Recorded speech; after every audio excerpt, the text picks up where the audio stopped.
Shalom. First and foremost, I want to give all praises, honor, and glory to Yahweh, Bahasham, Yahweh Shai, Bahasham, Recha Kodash. Double honors to the elders and the apostles of Great Millstone, and peace and blessings to the elect. And today we're going to go into the book of Job, the 36th chapter. Elihu also proceeded and said, "Suffer me a little, and I will shew thee that I have yet to speak on God's behalf."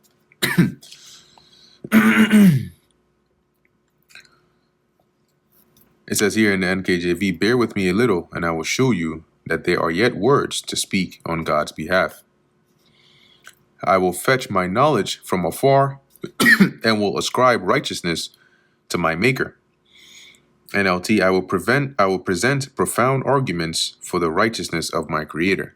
Basically, it's like he's like like speaking as like a lawyer, or like in defense of the Most High, as he believes that Job's friends didn't do a good enough job of defending that when Job was speaking as he was.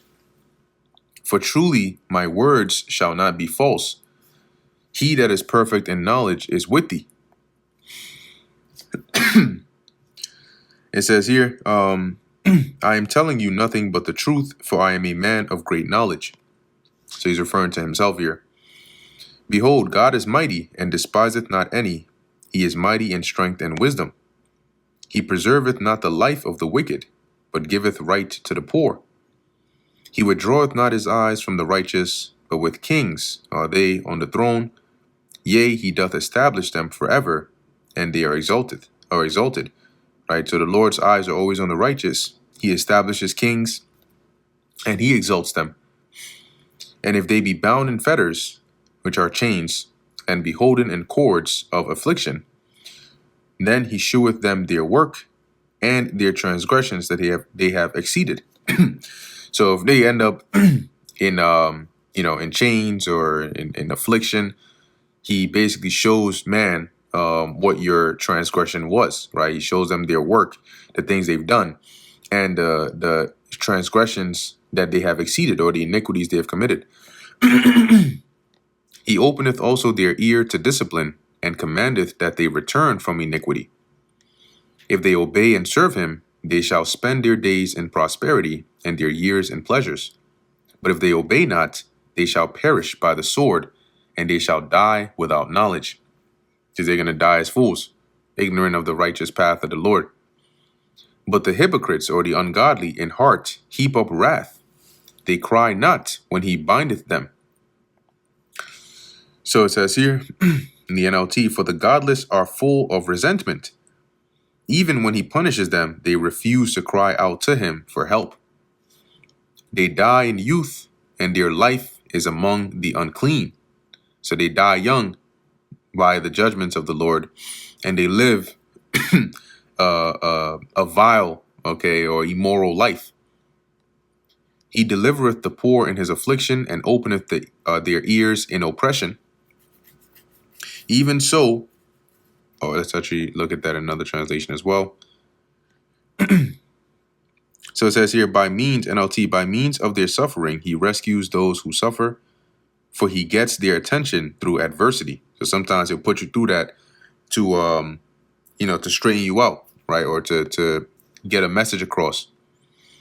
"Even so would he have removed thee out of the strait into a broad place." So speaking of Job here, he's saying just like that, he would have taken you out of that difficult position and brought you into a place of, a broad place, which represents, a better situation, relief, right? Joy, where there is no straightness, right? No difficulty. "And that which would be set on thy table should be full of fatness," right? And you would get to eat the best of the best. "But thou hast fulfilled the judgment of the wicked. Judgment and justice take hold on thee." He said, but rather, since you didn't take the right route, NKJV, "but you are filled with the judgment due the wicked, or due to the wicked. Judgment and justice take hold of you." That's why you're in this position. "Because there is wrath, beware lest he take thee away with his stroke." So he's saying the wrath of the Lord is against you. You better be careful before he actually wipes you out. then a great ransom cannot deliver thee. So at that point, not even a large ransom can help you escape that. So NKJV, it says, because there is wrath, beware lest he take you away with one blow, for a large ransom would not help you avoid it. Will he esteem thy riches? No, not gold, nor all the forces of strength, right? Or all your riches that you have, all your wealth. Desire not the night when people are cut off in their place. It says here in the NLT, do not long for the cover of the night, for that is when people will be destroyed. Take heed, regard not iniquity, for this hast thou chosen rather than affliction. So he's saying, be careful, watch yourself, right? And separate yourself from iniquity, because it seems like that's the path you've chosen rather than to be afflicted and humble down in that the Lord may have mercy on you. Behold, God exalteth by his power. Who teacheth like him? Right? So in the majesty in which the Most High is exalted, who is a better teacher than him? Who can teach better than the Lord? Who hath enjoined him his way, right? Who hath basically showed the Lord what his way is or what he should do? Or who can say thou hast wrought iniquity? Who can tell the Lord, no, you went off over here. You can't do that. You're going off. Remember that thou magnify his work, which men behold. It says in the NLT, instead, glorify his mighty works, singing songs of praise. Every man may see it, man may behold it afar off, right? These are things that the glorious works of the Lord, which everybody sees. Behold, God is great, and we know him not. Neither can the number of his years be searched out. So the Lord is so great, so marvelous in the things he does, but we barely even know. We barely even scratch the surface of getting to know the Lord. And as it says, you can't search out the number of his years. He's infinite in everything. For he maketh small the drops of water, they pour down rain according to the vapor thereof.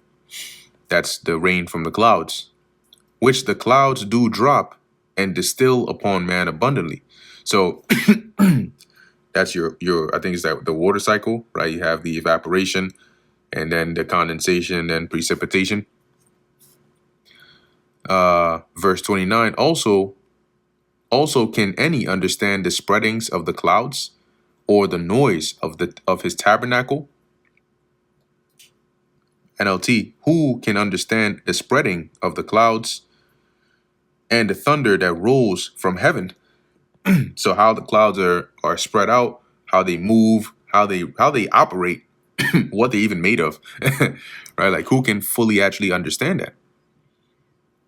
It says here, behold, he spreadeth his light upon it, and covereth the bottom of the sea.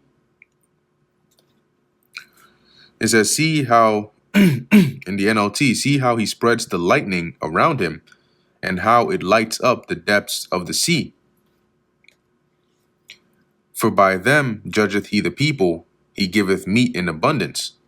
By these mighty acts he nourishes the people, giving them food in abundance. With clouds he covereth the light, and commandeth it not to shine by the cloud that cometh betwixt. Now, when you read this, and you'll see a lot of the other translations are referring to lightning and hands. And when you go into the word clouds here, in verse 32, it's actually, as you can see, kap. So it says here palm, hand. So it's referring to like that, right, as opposed to like a fluffy cloud in the air. But let's go with what is in the NKJV. It says he covers his hands with lightning and commands it to strike. And that's the theme of the power of the Lord that Elihu is emphasizing here. Verse 33, the noise thereof sheweth concerning it, the cattle also concerning the vapor, right? And this is him saying, right, NLT, the thunder, because he mentioned the lightning in the verse above, the thunder announces his presence, the storm announces his indignant anger. I think the NIV is actually closer or more accurate to the KJV here, because when it mentions the cattle, it's basically saying that even the cattle, let me actually read it in the NIV. Its thunder announces the coming storm. Even the cattle make known its approach, right? So even the cattle know and can tell, right? Like, yo, yeah, there's something going on here. Or a storm is coming. CSB says the thunder declares his presence, the cattle also the approaching storm. So they can know and they can sense. It's like when birds fly all from a certain direction and somewhere else, you can tell, okay, something is either going on or about to happen in that direction they're flying away from. And that brings us to the end of the book of Job, the 36th chapter. Lord willing, that was edifying to the elect. In closing, I want to give all praises, honor, and glory to Yahweh, Bahasham, Yahweh Shai, Bahasham, Ruach HaKodesh. Until next time, Shalom.